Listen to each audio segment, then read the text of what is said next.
Good morning and thanks for tuning into Daybreak here on WGRZ Plus, where we're streaming through 9:30 this morning. I'm Melissa Holmes and we're following some developing news from overnight. We're working to learn more about this scene on Gladstone Street near Hurdle in Buffalo. Several firefighters responded to this building around 2:30 in the morning. You can see one firefighter was using an axe on the upper part of the building as people looked on. Right now, details are limited about that fire, but we will update you as soon as we learn more.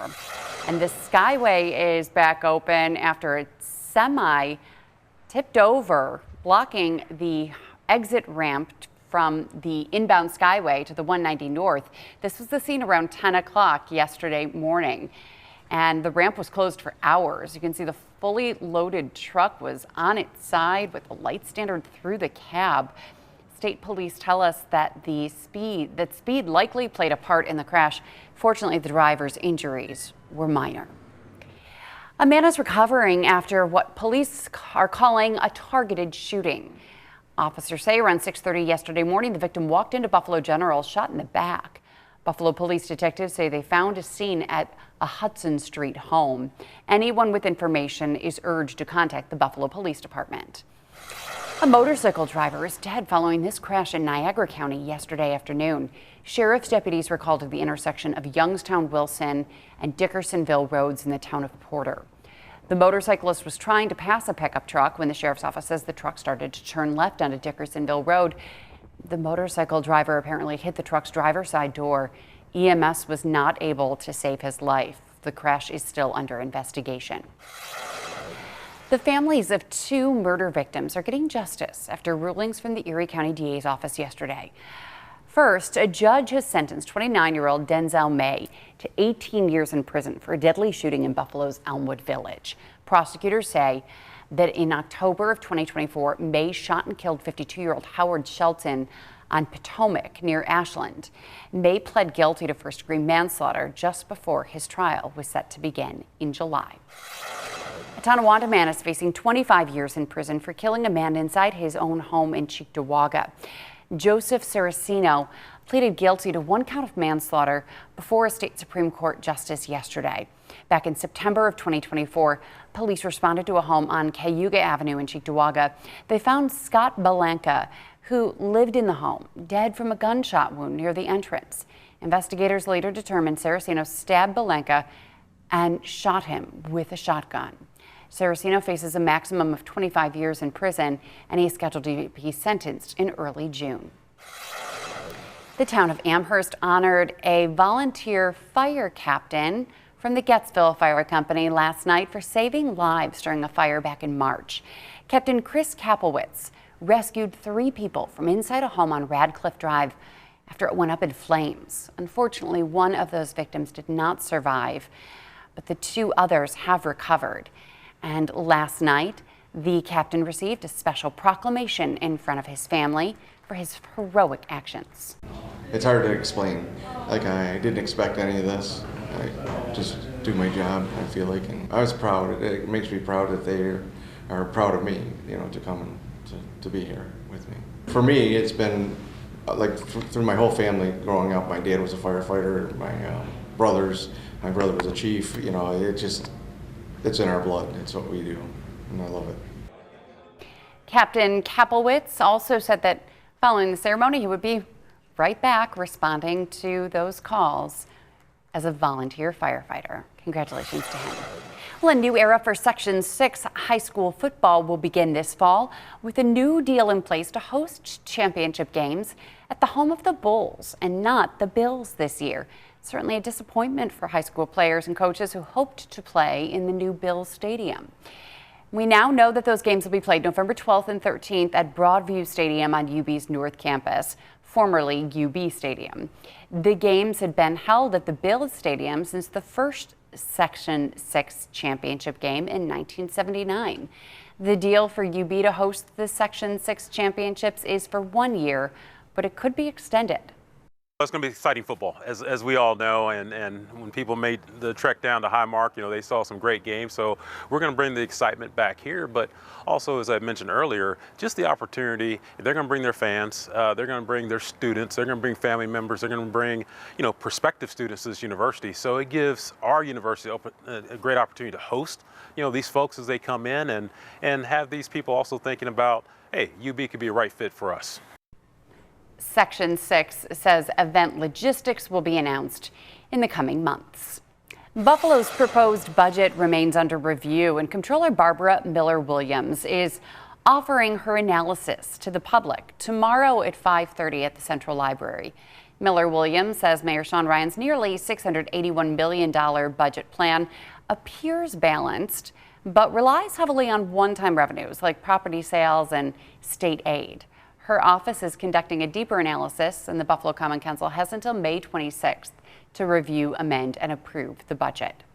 And crews in the city of Buffalo are taking advantage of the improved weather to fix a pesky perennial problem. Potholes, of course. And it appears the city's taking a new approach this year. Elected officials say after more than 20 years, city crews are finally learning a more efficient way to do it. Instead of just using the temporary cold patch, the city's now teaming up with the county to learn how to use the hot patch. If we're talking about quality of life, these are the quality of life issues. So many people have complained about hitting potholes and damaging their funding in their cars. That's reality. That's a difficulty that many people don't want to deal with because it's very costly. So again, I thank the county executive for his partnership. I thank the mayor for his leadership. And while the city transitions to more frequent use of hot patching, officials say cold patching will still play a role during the winter months, particularly in emergency situations when hot asphalt is not practical. And you got to say that carefully. Yeah. I've been very careful with my words. Although Section 6 is not something that rolls off the tongue easily either. Right. There are some words that I just cannot say. I just think you could say that and get in a lot of trouble and didn't mean to. Right. Yeah, interesting, the different ways to patch the potholes, Yeah. I mean, this has got to be an area of the country that's obviously. Seriously, we have the worst. Summer, fall, winter, pothole season, and spring. Yep. There's 5 seasons here. Well, every season's got a holiday, so what's the pothole holiday? It's got to be, we got to come up with something. I don't know. Something to celebrate. Certainly a holiday for car insurance companies. Yeah, no kidding. Man. Oh, wait. Speaking of which, wait till Elliot becomes a teenager and drives. I can't even imagine how much it is to have a 16-year-old boy, or girl for that matter. Up. Boys For the boy, it's up here. Really? Yes. We've got 2, as you know. And there's a big difference between, it's crazy. A girl and a boy. Yeah. And even for adult drivers right now who have to renew their car insurance, if you haven't done that in a while, you're going to have the worst form of sticker shock when you see how much car insurance premiums have gone up in the last few months or even year. It's really, along with car prices alone, if you've got to get a new car right now, it's going to cost you so much more than you've ever imagined. Now, why is that? Because that's funny you should bring that up. It's harder to get cars right now with a lot of makes and models. That was a COVID thing. Is it still going on because they weren't making the chips or whatever? And tariffs. And other issues with shipping overseas and that type of thing. Okay. So supply is not up right now, and car prices are very, very high. Interesting. So, okay. What else should we cover? I've got a couple years until Elliot is driving, but shop around for car insurance. I'm here to prepare you. Yeah. Since my son is a few years elder to Elliot, I can warn you of what's to come in life. Maybe he'll just have to take the bus. Yeah, there we go. We had that argument. Just Uber. Maybe Ubering for kids is a lot cheaper than driving. I don't know. All right, let's get to it, show you what's going on. Scattered showers out there, mid-60s today. Rain tomorrow, especially in the afternoon. It's going to be a cool rain at that, and a cool end of the week with temperatures in the 40s. I got to tell you, the latest forecast charts keep it cool for a while. Later this week, the weekend, and into next week. As I said yesterday, enjoy yesterday's 70s because we're not going to see a 70 for quite some time, as it looks like a cool weather pattern will take us through at least the first week of May, if not maybe longer. We'll see.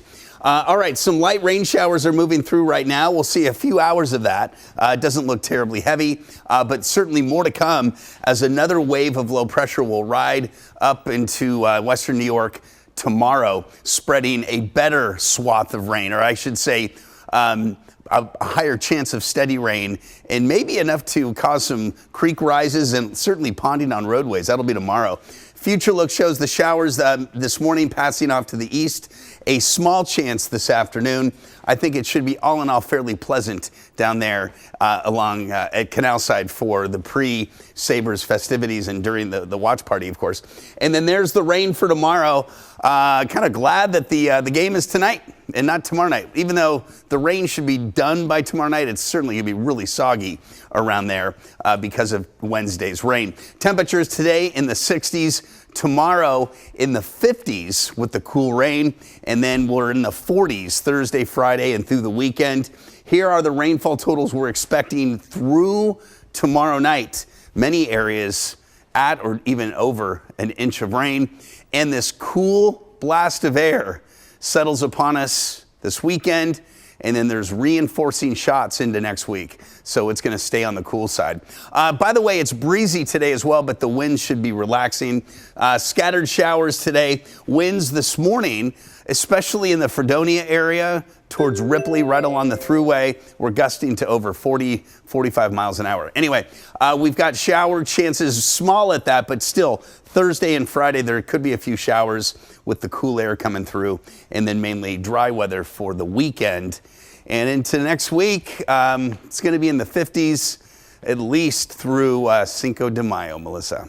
So for this evening, you said the winds are relaxing. It's always so windy by KeyBank Center. It's going to die down a little bit for the party in the plaza and the Canal Side watch party tonight? Mm-hmm. Yeah, it'll be still a little breezy, but yeah, it was windier this morning. It should be better by then. Okay. Mm-hmm. Sounds good. Okay. Thank you. Stay with us. Coming up after the break, we will talk Sabres and what to look forward to tonight as the Sabres try to clinch the series in 5 games. We'll be right back. Welcome back. It's 9:14 on Daybreak, and the Sabres hold a 3-1 series lead over the Bruins. They've turned in some dominant performances, particularly in games 3 and especially 4. When combined, they beat the Bruins 9-2 on the road. That's crazy. Yeah, game 4 especially felt like a gut punch to the Bruins after the Sabres dropped 4 goals on them in the first period on Sunday. Previously, they hadn't scored at all in the first period. They proceeded to win that game 6-1. Despite the big win, head coach Lindy Ruff isn't taking Boston lightly in game 5. I expect this to be the hardest game that we're going to have to play short term here because they're in the nothing to lose and everything to gain category. They know that if they don't put whatever they can put into the game, they're done. So the puck drops tonight at 7:30 against the Bruins. By the way, we still don't know who's going to be banging the drum before the game. First it was Mrs. Jenneret, then it was Josh Allen. Who's going to be doing it this game? We don't know, but we'll all be tuning in to find out. And if you plan on going down to the watch party, there's Canal Side for Party in the Plaza, or Party in the Plaza at Alumni Plaza. Canal Side watch party begins at 5:30, but you can watch indoors at Riverworks, and there's half-price wings and $5 draft beers. The party begins at 7:30 at Riverworks, so that will certainly be a fun place to watch if you want to be surrounded by Sabres fans. And if you still want to get a ticket for tonight's game, they're actually a lot less expensive than they were when we checked them this time yesterday. Right now you see on Ticketmaster, you can get 300 level tickets for $234. If you want to sit in the 100 levels, you're going to be paying more than $300, up to $2,000 if you want to sit on the glass. But it's possible that demand has gone down for a couple reasons. A, folks can't afford to spend $350 for a 300 level ticket, and so they're realizing that those tickets aren't going for that much for the certified resale. But also, some Sabres fans might feel so confident now about round 1 that they're just trying to save up their money to buy tickets for round 2. Right. And I'm kind of in that camp right now where it's a lot of money to buy a $232 ticket times 2. And then what if they lose? I don't want to spend all that money on a losing game. And I mean, something that's tells always me Boston's. I mean, this is it. This is it for them. They're gonna go come all in. I mean, we saw that guy try to break Darlene's arm. Who's to say that these guys aren't going to try to just? Yeah, let's talk knock about heads. Zadorov for a second. Yeah. So he got a 5-minute major and a game misconduct. But it only there was only 3.5 minutes left in the game, so he didn't even serve out the whole 5 minutes, and there is no game misconduct because how it works is it would have been 5-4 with players, with Sabres on the power play for 5 whole minutes, and then Zadorov would have had to sit out the rest of the game. But that didn't happen. Because it was only a few minutes left. Right, and so now he's been fined $5,000 by the NHL, the maximum. Big whoop. $5,000 for him is nothing. And he gets to play. And it's not like the power play carries over into this game. So not much of a penalty for a really cheap shot. It wasn't in the midst of action. It was after the play was over. And he really could have hurt Darlene. And you wonder if it would have been different had Darlene gotten hurt, or if it was like pivotal to the game. Right. Because it was like, I don't know. But it seems crazy that he wasn't punished more. Now, we've seen some games this season where because of bad juju and beef between teams from previous games, they start the game with just dropping their gloves and fighting. So funny. I mean, it's a But weird look. Yeah, that likely will not happen for this because the Sabres are in this just to win this game and get out and rest up before round 2.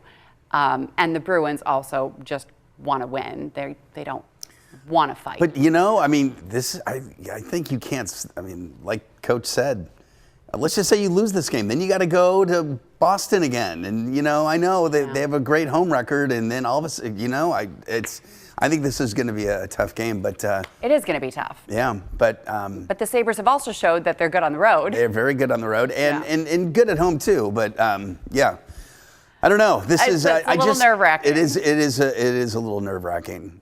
And I got to believe, by the way, beating the drum. I just wouldn't it make sense to have a player from the Sabres who was on the team that last clinched, maybe? Is there like a famous player that... In 2007. I think it was that clinched. That won the first series. That won the first series. Yeah, so Brad May, I'm hearing in my ear from Mike DeMille, our director, May Day was the winning overtime goal. So, I mean, Brad May would be fantastic. And it was against Boston also. So he had... the goal that sent them on. That makes sense. That makes sense to me. Yeah, but I can't think of anyone else here at home who's beloved by everybody in this city other than another Sabres fan or celebrity. I don't know.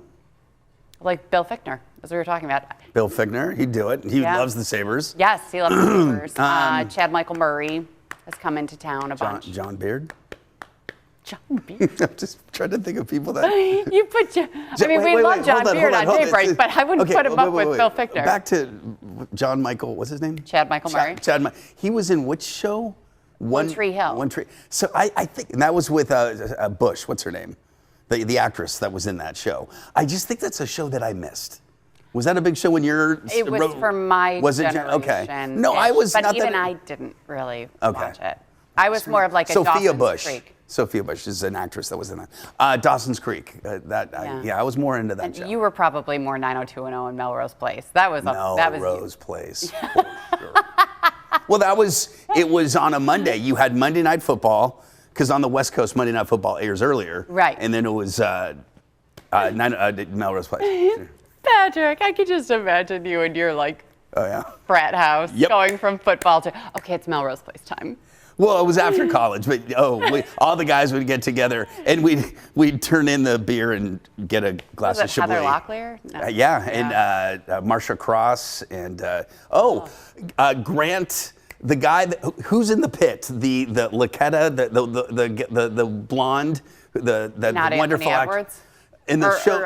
what's his name? the female role that's in I have the not head nurse. seen Oh, you it. haven't seen it. Okay. Grant Show is the actor in Melrose Place, and he's married to her in real life on The Pit. Sorry, this went. But you brought up Melrose. I didn't know that. She's a well-known actress who's in The Pit. She's all over the place now. And as it turns out, she's married to not Grant Show. I don't know who Grant Show is. Grant Show was in 8 is Enough. Are you talking about the Noah Wiley? No. I'm talking about Melrose Place. There's an actor on Melrose. Move on. I've gone down a wormhole, and I'm not getting out of it. I will look up whatever you're trying to look up, but even you'd be like, that girl on that show. I forget her name. Melrose Place cast, is that what I'm looking up? You're looking I'm going to do it in the break. Okay. We'll take a break. We'll look up Melrose cast. You can look at your phone because I'm sure you've got a gazillion people texting you about it right now. We'll be right back. Welcome back, everyone. New York is gearing up for the FIFA World Cup this summer with plans already in motion to bring the excitement of the global game to fans across New York State. And 2 on your sides, Rob Hackford has more. Yeah, good morning, Melissa. The grain silos here along the Old First Ward and along South Street will be the location where 5 games of this World Cup will be projected. Just behind us here where we are, the grain silos by Duende, the restaurant and bar that'll be hosting these watch parties as part of this special FIFA event. Well, now, hosting these watch parties, they're still yet to announce the dates and times yet, with the tournament running from June 11th to July 19th. The matches that will be screened will be released at a bigger date. Tough to have a bigger screen than these. They will also be hosting soccer clinics. It's part of a series of fan-friendly initiatives being championed by the state, including one-day permits to cut some red tape, they say, for bars and restaurants to host their own watch parties and have extended hours until 4 a.m. The state is also offering $500,000 in community grants that local hosts can apply for across the state to hold their own World Cup events. That application and process is now live on the state's website. Governor Kathy Hochul said her goal is to capitalize on the global sports phenomena that's coming to North America. If you can't get to the World Cup is coming to you. And that's the commitment that the mayor and I are making, as well as this host committee. And I want to give a special shout out again to the mayor, who wears his passion on his sleeve, a diehard Arsenal football fan, who's someone who, like I do, we've talked about this during a Buffalo Bills game, understanding the highs and the lows, the great highs, the exhilaration of sports, but also the lows that go along. So, of course, with games being hosted down in New York City and the New York City area, as well as Toronto, there'll be some opportunity for Western New Yorkers to get to those matches, although ticket prices are quite increased. As part of the state budget this year as well, Governor Hochul has announced this new Kicks program, New York Kicks program, that'll provide funding for youth soccer in underserved areas across the state. Those details are limited at this point, but those would be your tax dollars being invested in these soccer facilities around New York. We've already heard about watch parties at Canal Side during the World Cup. We'll have more details on those on our website, WGRZ.com. But Silo City going to be hosting those 5 games. The schedule's still to be released. Live and on your side in the Old First Ward, Rob Hackford, Channel 2 News.